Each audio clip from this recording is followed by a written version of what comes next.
There is a photograph that used to hang in millions of American living rooms without anyone quite noticing what it actually represented. A man in a white hat sits on a golden horse. Beside him stands a woman in fringed buckskin with a rifle slung easily over one shoulder. Around them, a cluster of children grin at the camera, some blonde, some dark-haired, one visibly disabled, one of clearly different ancestry than the rest. For decades, audiences looked at that photograph and simply saw the Roy Rogers family. They didn't ask why the family looked the way it did. They didn't ask what had been lost to make room for what had been gained. It took nearly 30 years after Roy Rogers' death for one of the people standing in that photograph to finally explain it. And when she did, it changed the meaning of everything America thought it already understood about the king of the Cowboys. This is the story of Roy Rogers, Dale Evans, and the daughter who confirmed, decades later, exactly what shaped their family and why. Long before he was Roy Rogers, he was Leonard Sly, a boy from a working-class household in Cincinnati, Ohio, born in November of 1911. There was no early sign of stardom in his childhood. His family didn't have money or connections in the entertainment world. What they had was hardship, migration, and the kind of resourcefulness that hardship tends to produce. When the Great Depression tightened its grip on the country, the Sly family relocated to California in search of work, and young Leonard found himself picking fruit alongside migrant laborers in the San Joaquin Valley. It was grueling, poorly paid labor, the kind that leaves a permanent mark on how a person understands the value of a dollar and the dignity of ordinary people. In the evenings, exhausted workers would gather, and Leonard would take out his guitar. He discovered something there that would define the rest of his life. Music could lift people out of their circumstances, even briefly, even if their circumstances hadn't actually changed. That discovery led him to form a singing group, eventually known as the Sons of the Pioneers, whose harmonies and cowboy songs captured a kind of idealized Western Americana that resonated deeply with Depression-era audiences hungry for something to believe in. Hollywood noticed. Republic Pictures signed him, and in a move that was as much branding as biography, the studio renamed him Roy Rogers, borrowing the surname of the beloved humorist Will Rogers, who had died not long before in a plane crash. It was a calculated decision, but it worked better than anyone could have predicted. Within a few years, Roy Rogers wasn't just a working actor, he was an industry unto himself. For 12 consecutive years, beginning in 1943, trade publications ranked him the top money-making Western star in the business. He and his eventual co-star Dale Evans made dozens of films together, watched by tens of millions of people annually throughout the 1940s. His Palomino horse, Trigger, became as recognizable as he was. His household name status extended into lunchboxes, comic books, toy guns, and eventually television, where the Roy Rogers Show ran through most of the 1950s. But none of that fame is really the point of this story. The point is what was happening quietly, off-camera, in a household that the cameras rarely captured with full honesty. To understand what came later, you have to understand who Roy Rogers and Dale Evans each were before they became Roy and Dale, the mythologized, matched pair of the American West. Dale Evans was born Frances Octavia Smith in Uvalde, Texas, in October of 1912. Her early life carried its own quiet difficulty. She married as a teenager and had a son, Tom, while still a young woman herself. As she began pursuing a singing and acting career, she made the painful calculation, common for women in entertainment at the time, that revealing she was a mother would end her career before it began. So she hid it. For years, the existence of her own son was a secret she carried, one that reportedly weighed on her long after she no longer needed to hide it. Roy, for his part, had already been married once before he ever crossed paths professionally with Dale. His first wife, Arline, died in 1946 shortly after giving birth to their son, Roy Jr., whom the family called Dusty. It was a devastating loss, arriving at what should have been a moment of joy. Grief and new fatherhood collided at once. Roy and Dale had actually worked together for the first time 2 years earlier, in 1944, on the film The Cowboy and the Senorita. Their professional chemistry was obvious from the start, but it was after Arlene's death that their relationship deepened into something more personal. Some people around them worried the timeline moved too quickly. They married on New Year's Eve in 1947, less than a year and a half after Roy became a widower. It would have been easy to predict that a marriage forged so soon after tragedy between two entertainment industry figures with their own complicated histories wouldn't last. Instead, it lasted nearly 50 years, ending only with Roy's death in 1996. In an industry where marriages are often measured in months, Roy and Dale's endurance was itself a kind of quiet statement, though nobody watching from the outside yet understood just how much that endurance would be tested. Faith was central to how they built their life together.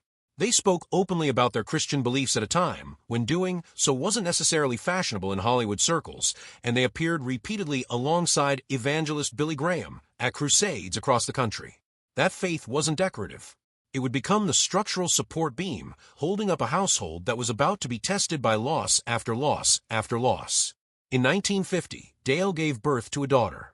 They named her Robin Elizabeth Rogers. She was the only biological child Roy and Dale had together, and from the beginning, doctors delivered news that would have devastated any new parent. Robin had been born with Down syndrome. It's difficult from the vantage point of today to fully appreciate how differently that diagnosis was treated in 1950. Medical convention at the time overwhelmingly counseled parents to institutionalize children with Down syndrome, to remove them from the family unit and, frequently, from public knowledge altogether. It wasn't just a medical recommendation. It reflected a broader cultural discomfort with visible disability, an assumption that such children were better hidden than integrated. Roy and Dale did not follow that advice. They brought Robin home, and in a decision that, in hindsight, looks less like a small domestic choice and more like a genuinely radical act for the era, they insisted that Robin be included in official family photographs, the kind that studios distributed to fan magazines and newspapers. Studio executives reportedly pushed back, worried that audiences accustomed to Roy Rogers' clean, heroic image would react negatively to seeing a child with a visible disability presented as part of that image. Roy and Dale refused to hide her. Robin's life was tragically short. She died in August of 1952, just before her second birthday, after contracting mumps that developed into fatal complications. The grief that followed was by every account immense, the kind of loss that can permanently reshape a person, a marriage, a family's entire trajectory. What Dale did with that grief is one of the more remarkable pivots in the story. Rather than retreating into private mourning alone, she sat down and wrote a book narrated from Robin's perspective, as though Robin herself were describing her brief life and the love that surrounded it from a vantage point beyond it. The book, titled Angel Unaware, was published in 1953 and became an unexpected bestseller. For families raising children with disabilities at a time when shame and secrecy were the default cultural response, the book offered something rare: validation that their children's lives had inherent worth, dignity, and meaning. The ripple effects extended well past the bookshelf. Evans became a genuine, if reluctant, public advocate for changing how society viewed children with developmental disabilities. An organization then known by a name reflecting the era's clinical bluntness later renamed itself in her honor, becoming the Dale Rogers Training Center, a tribute to the influence her writing and advocacy had on families who had, until then, felt they had nowhere to turn. Robin was gone, but the shape of the family she belonged to, and the family that would come after her, was only beginning to take form. This is where the story turns toward the part almost nobody knew for decades, the part that took Roy Rogers' own adopted daughter, speaking many years after his death, to finally bring into full public view. Marion Fleming, known to almost everyone as Mimi, was born in Scotland in December of 1940, in the middle of World War II, reportedly in an air raid shelter, which tells you something about the instability that marked her earliest days. Her parents separated when she was young, and neither was able to provide a stable home for their children. Mimi spent significant stretches of her childhood in orphanages and children's homes, shuttled through an institutional system that offered structure but little in the way of permanence or warmth. In 1954, when Mimi was 13 years old, Roy Rogers and Dale Evans were touring the United Kingdom. During a visit to a children's home in Edinburgh run by the Church of Scotland, they heard a young girl sing. That girl was Mimi. Something about the moment struck both Roy and Dale, and they made the decision to bring her home with them to California. The process wasn't simple.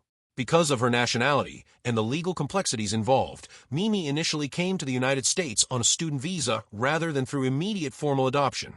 Full legal custody came later, after months of legal arrangements. But functionally, from the moment she arrived, she was treated as their daughter, folded into a large and growing household of siblings she'd never met. Mimi has described in interviews given decades later just how disorienting that transition was. One day, she was a girl in an institutional home in Scotland with no real certainty about her future. The next, she was living in the household of one of the most famous entertainers in the world. But what she has consistently emphasized when asked to reflect on that period of her life wasn't the fame or the novelty of it. It was something much simpler and in some ways much harder to manufacture. Inside the walls of that house, Roy and Dale weren't celebrities. They were just mom and dad. For a girl who had spent years without a stable version of either, that ordinary domestic warmth meant more than any of the trappings of Hollywood ever could. And then Mimi said something else, something that reframes the entire story of how the Rogers family came to look the way it did. She has said plainly and directly that she believes her place in that family, her entire life in America, exists because of Robin. That the loss of their biological daughter opened something in Roy and Dale, a willingness, maybe even a need, to keep expanding their family outward, rather than closing it off after tragedy. She has said she probably owes her position in America to a little girl she never met, a girl who lived less than 2 years and never knew the chain of consequences her short life would set in motion, reaching all the way to an orphanage on the other side of the Atlantic Ocean. Sit with that for a moment. Robin never grew up. She never knew Mimi existed. But without Robin's life, and without the grief that followed her death, there may never have been a reason for Roy and Dale to go looking, again and again, for children who needed a family, and Mimi's life, as she herself understands it, would have taken an entirely different and likely much harder shape. Mimi wasn't the only child Roy and Dale brought into their home in the years following Robin's death. Not long after, they adopted a baby girl of Choctaw and Native American heritage, whom they named Mary Little Doe, called Dodie by the family. She had been under consideration for adoption even before Robin's death, but it was in the aftermath of that loss that Roy and Dale returned to formalize it, bringing Dodie home at 7 months old. They also adopted a boy named John David, whom the family nicknamed Sandy, and a girl named Debbie, who had been orphaned during the Korean War. Combined with Roy's children from his first marriage, his adopted daughter Cheryl, and his biological children Linda and Dusty, along with Dale's son Tom from her earlier marriage, the Rogers household grew into a family of 9 children in total, spanning different biological backgrounds, different countries of origin, and different paths into that household. In an era when blended multiracial adoptive families were genuinely unusual, when the default cultural instinct, as with disability, was often to keep such things quiet rather than celebrate them, Roy and Dale built exactly that kind of household openly and without apparent embarrassment. They had experienced profound loss. They responded again and again by choosing to open their home rather than protect themselves from further vulnerability. It's worth pausing on how unusual this actually was, not just for the era, but for anyone. Grief often causes people to contract, to protect themselves from a possibility of further pain by closing off the parts of their life that make them vulnerable to loss. Roy and Dale did close to the opposite.